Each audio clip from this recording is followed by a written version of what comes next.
One, I was saying to Raph earlier this week that we probably are going to have to, hi Jody, how are you? Go back to from noon to 1:30 because the topics are getting really, really interesting, and there's been a lot of interest from folks here, and we're really, really proud about that. To have that. Hey, how are you? Hey, Tara. And we think that we have probably hit on something because with the article that we found that we thought was very appropriate for today, from our last discussion, we were looking at trends in higher education. What's happening out there in society today it has an impact on higher education, and can that then be related to anything that we do? And so we, well, I guess this is our third, right? Because we started and then we had an extension from the first one. And so then we sort of, we won't exhaust anything. We talked about them for a while. And we thought, well, okay, I shared an article with Ralph, we sort of coordinate this together. And I said, what do you think about this? And he said, you know what? It hits a lot of the areas that we had talked about before. Why not do this? So here we are, and then as we looked at that one and we got excited about that one, then we had some input from our colleagues, and we felt really good about that. We had an article sent to us that Dr. Hilton, who's not here today because he's flying in from outside of the country someplace, he sent us a message and said he'll get back into the States later today, I believe. But he always sends us articles that are related to higher education, what's going on, and that sort of thing. And so one of the things that we pulled from the ones that he sent us was entitled, Most Presidents Prefer No Tenure for Majority of Faculty. Now, while we're not dealing with tenure issues here per se, these are items of interest that may have some impact on some of the things that we do from time to time, and certainly with maybe some people that we interact with from time to time. And so, but it's just good to know what's going on in higher education across the spectrum. So we thought that was one worthy of looking at again. Hi there, nice to see you. And any of the ones that we bring forward to you, the titles and what have you, I can put all the information up there. But if you're interested in them, then we can give you the websites where those can be found. Another one was sent to us by Dr. Stein, and we're really looking for her input, her and Lois. Glad to see both of you today in relation to this whole notion here. So we're looking forward to that input as well, relay of school education. And then Dr. Robinson sent us one that college is a waste of time, and that whole issue surrounding all of that, which makes for lively conversation. So at this time, I'm going to ask Ralph if you want to interject a couple of things before we get the discussion started. Sure. The ivory tower, the academy.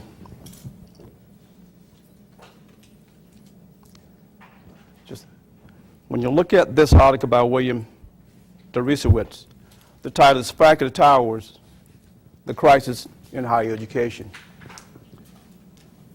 And so the question becomes one of, is higher education in crisis?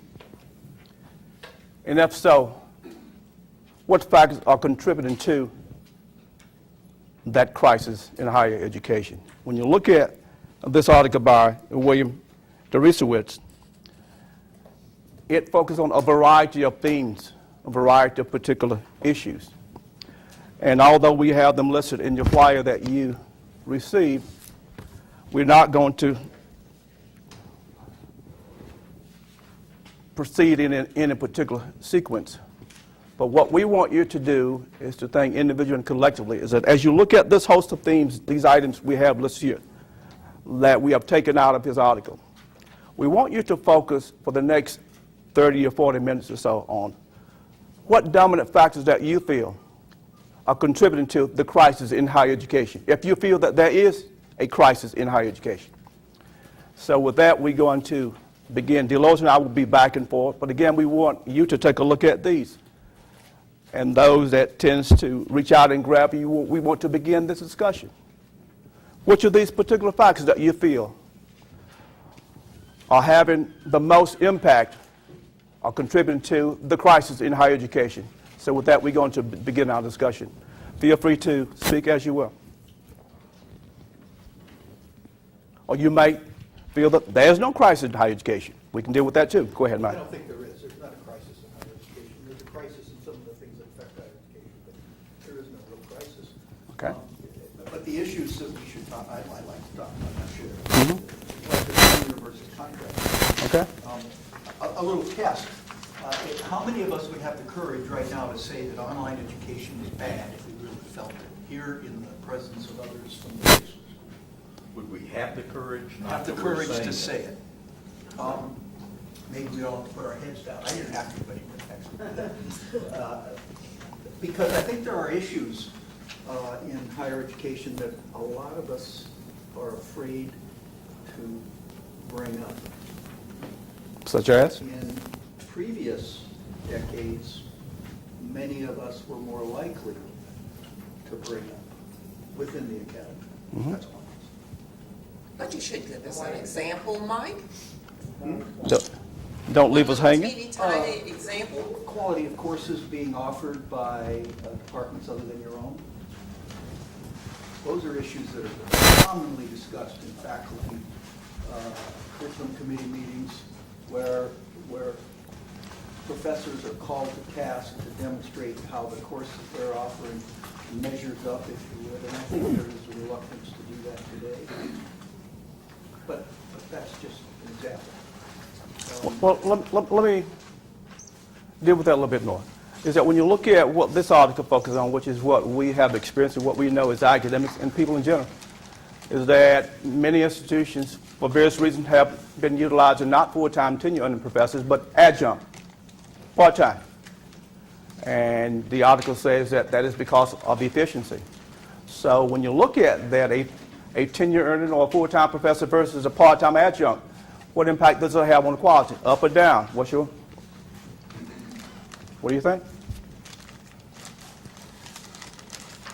think that when you have a problem along with Dr. Simonson, if you're looking at how best to meet the needs of those who are accessing, and it brings to mind using the technology, then would it require having a full-time tenured professor when people can access these courses at any time rather than coming to campus? So maybe it's not a crisis as we see it now, but as technology becomes more prominent in terms of offering the courses, and the time requirement for working with those courses would probably be less than face-to-face and less costly. I think that it certainly could develop into a crisis. Okay. Other comments?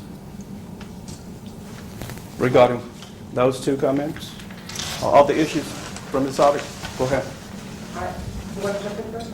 No, go ahead. From where I'm sitting, in terms of ability and what instructors bring to their students, there are very capable adjuncts who have been adjuncts at other universities and full-time at other universities, and really engage their students. And there are full-time faculty that may have a bit of complacency who may not engage their students. So from the point of view where the student is sitting, they want not to have any difference in the engagement that they have with their faculty. So I don't know. I agree with you.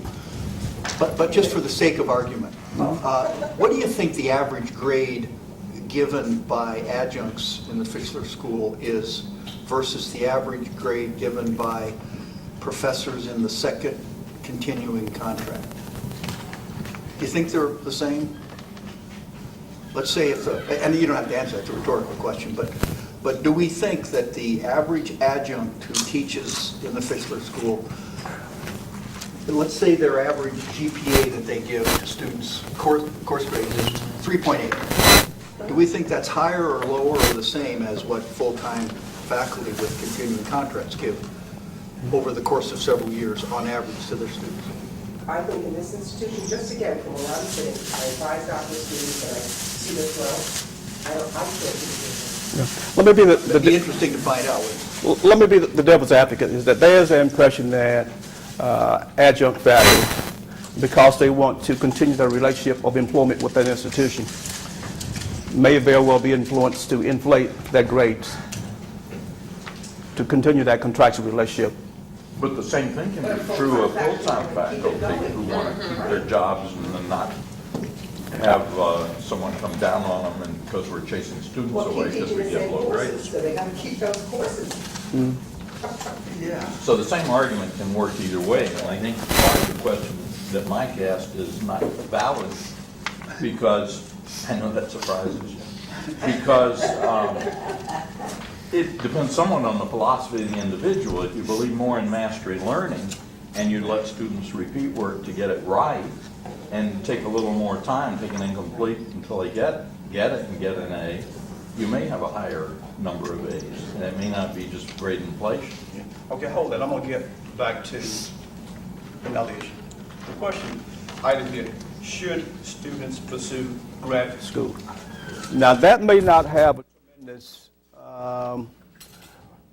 relevance to us because many of the programs that we have here require that people be full-time employed in the field in order to be admitted to a particular master's or doctoral degree. But when you look across the gamut of college and universities, we find that that is not the prerequisite for many schools of education. And so this article talks about talks about if you know as a professor that the job market has severely downgraded in terms of fewer positions, be that in the school system or college and university teaching professors, should a student comes to you and I ask you, should I pursue a doctoral degree in this particular field or that particular field? And the question is, what would be your advice? Would you say don't do it, or what have you? Go ahead. I would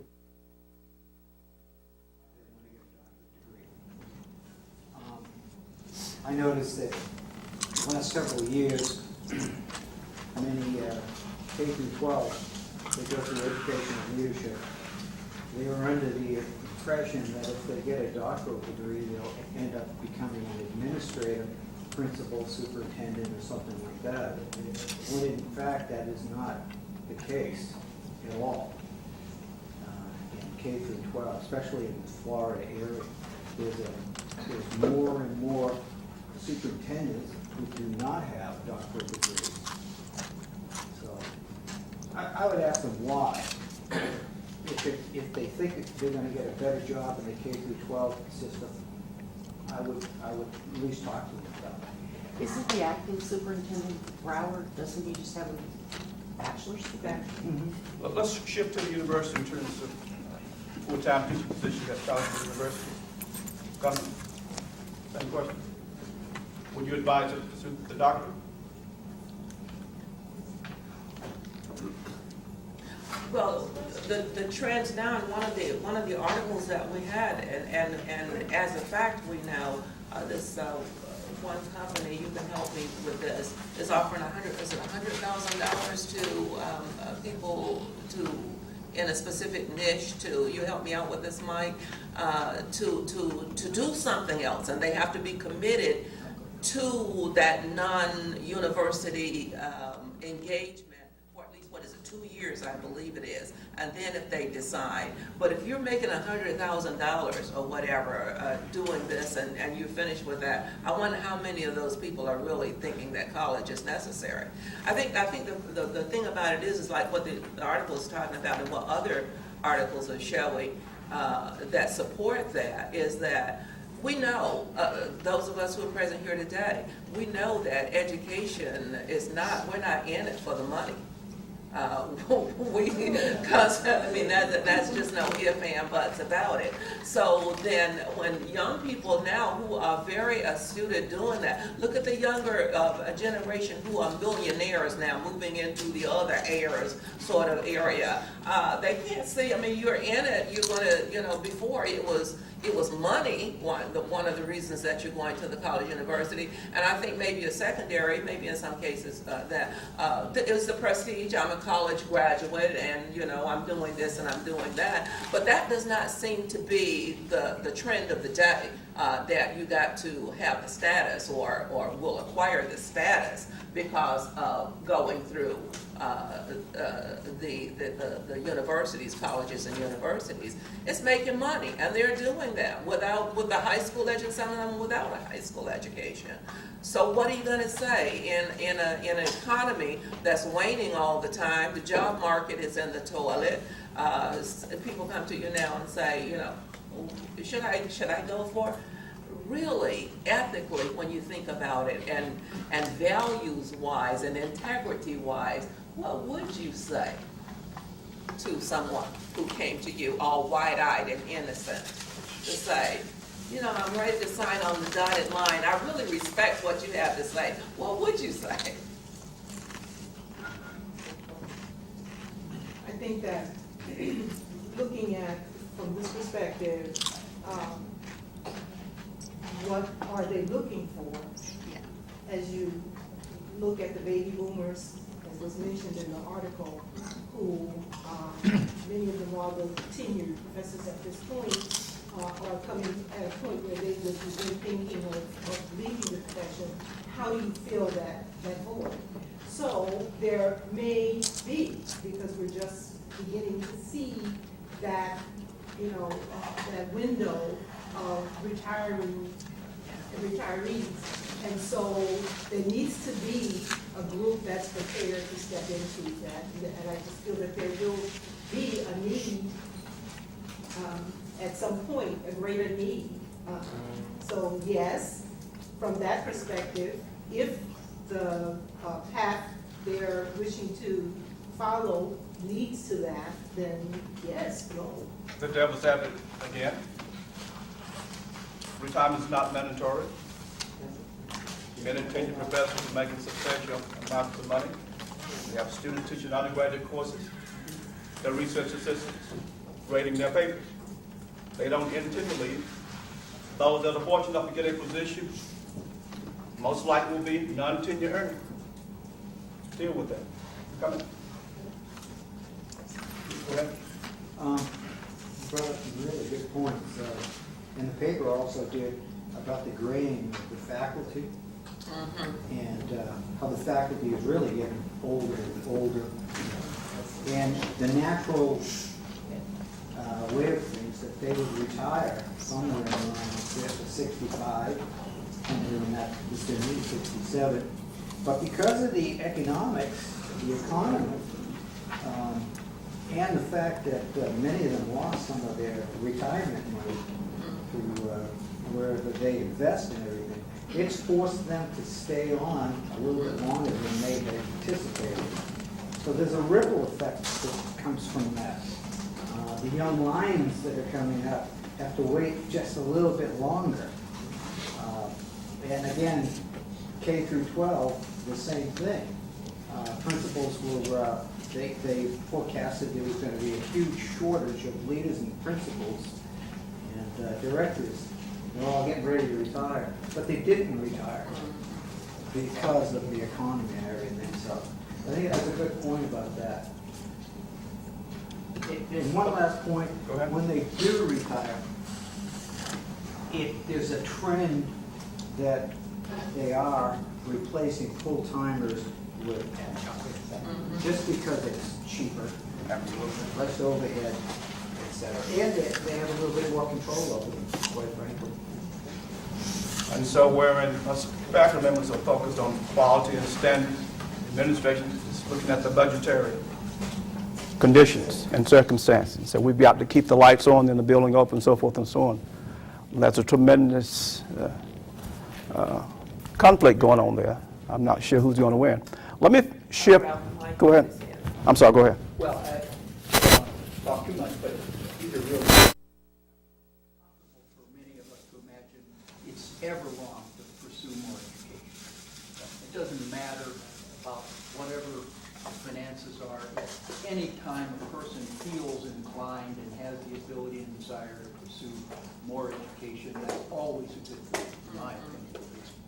I think Thomas Jefferson said something to the effect, just to be controversial, you can't have a democracy without an educated electorate.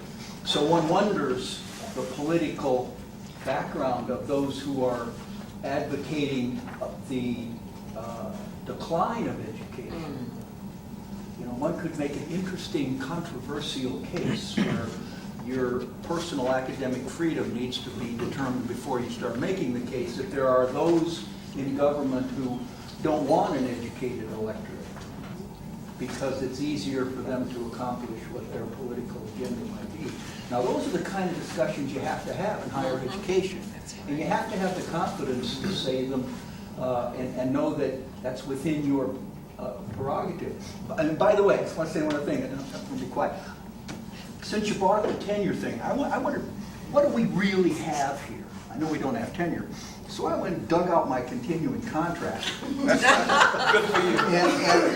And I went down to the HR people and asked them about it. And I've been around here for 13 years, so if you're on a continuing contract, you get 5 years. And after 3.5 or so of those 5 years, you have to go through another review, and they have to terminate you, if they're going to terminate you, a year before your contract expires, or you get another 5 years. But every 5 years, we all have to be, or 3.5, we have to be on our best behavior, because that's when the boss, for whatever reason, cannot renew your contract. Well, let's deal And with that's that. an interesting Hold on. Let's deal with that. There is that effort afoot to abolish tenure. And there's an impression that it is on attack, particularly by a host of politicians. And there's an argument which is preferable, tenure or continuing contracts. And those who have the tenure and want to maintain the tenure say, well, if we abolish tenure, it will do what? It will eliminate academic freedom. It will eliminate shared governance. What's your take on that? Charlene had her hand. I'm sorry. I don't think I have a comment directly to that, but I mean, just looking at a global lens, you know, on the two topics, I mean, I don't know, this might be a little controversial, but I mean, let's say Cuba, for instance, you know, I've met a couple when I was in Cuba, and there were faculty that they only could have their job for 5 or 10 years. Then they had to give it up. You talking about Cuba? Yeah, just in terms of a global lens, looking at higher Yes. education as we position ourselves in the United States.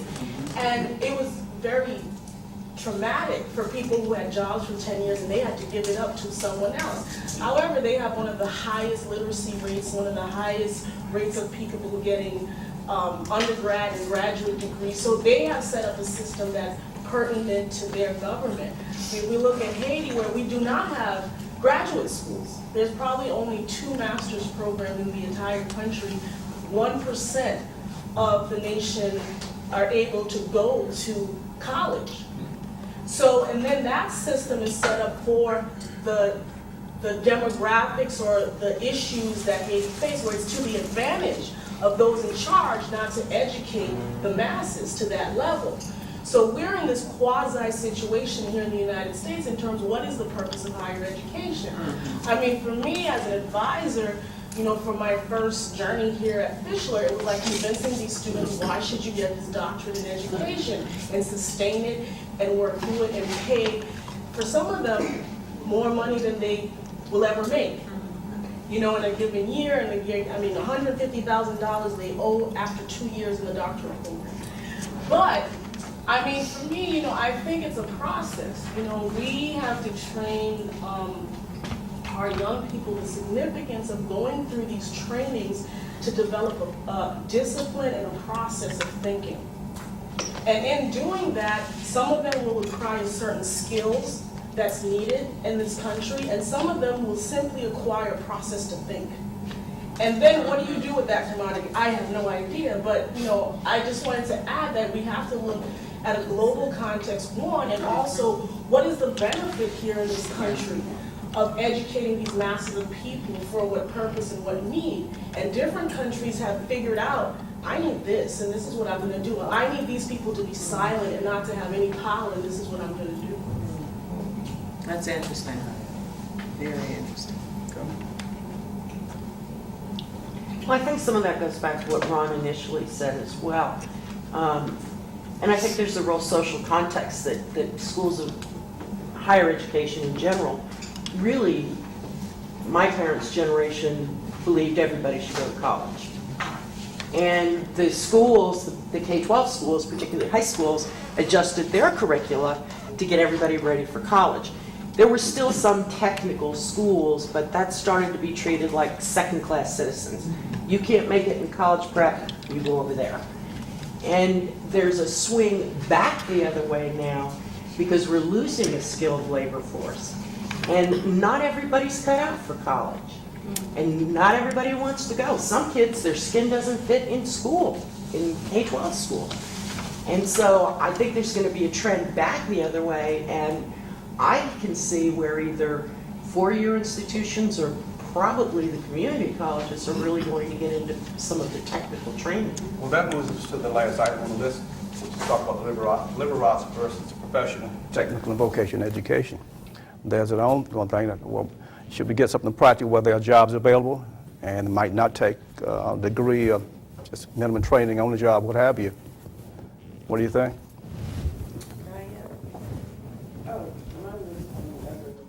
I'll say something about that too, because we're in advising students, and they say, well, shall I take this concentration, this major, or shall I go? And I always say, what do you want on your resume 5 years from now?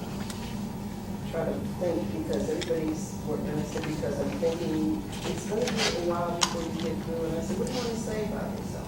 I said, okay, look what you have. What can you add to what you can put on the resume now? And what do you need to make yourself more marketable?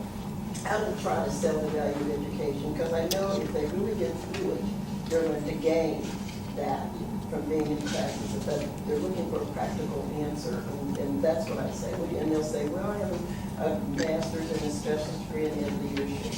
I said, well, what are you going to put a doctorate in leadership to? You may want to consider a double concentration. You may want to consider something else. I said, you also want to be able to, I said, it's change. You want to be able to know, you can teach anywhere in the world now. You don't have to be there. You can teach online. And I tell even some of those that are getting ready to graduate, they finish their courses. I said, you know Blackboard? I said, while you're still a student, go to that tutorial, put it on your resume, because you have to, it's out there, this competition out here is very keen. So what can you do to get the extra above the other 100 applications that they're going to get? So those are things. And in terms of visual versus vocational, I came up in both, and we're, like you said, vocationals looked down upon. I think that it's the industry that has changed. So you can't be hard in the alleyway anymore. You have to know computers, you have to know how to do these things. So you can't just jump in anymore and not be educated. And some of the things that you, and fortunately, there are some opportunities that hadn't been in the past for minority students. It used to be a family thing, a journal, because I'm from Pittsburgh, it was all youth, it was those kind of things. But then now, there are opportunities for skilled labor. But skilled labor is skilled labor. It's not just tinkering anymore. You have to be able to know that. So I think part of that is, so if you look at like McFadder, some of the top students in the county are in these programs. And I knew these students could probably go into any of the master's programs, but they know math. But, so I'm just saying that I think the industry has changed, and then it's a world competition, like Charlene was saying, and, but I agree with Mike, I never tell anybody, there's want to get an education? It's a question of what the education is. While we look at interest and desire, we also have to stay focused on the economic crisis that we currently have. That is the bottom line. You don't have money to buy food at Publix, then you have to deal with it. The other thing is in terms of cost and availability. When we look at the fact that you have millions of people that are unemployed and the jobs that are being created, the skills that they need, many four-year and graduate schools are not equipped, nor do they have the curriculum to accommodate that. So they're pouring in billions of dollars for the community college because they already have those things in place. But let's get back to the funding. We know that if you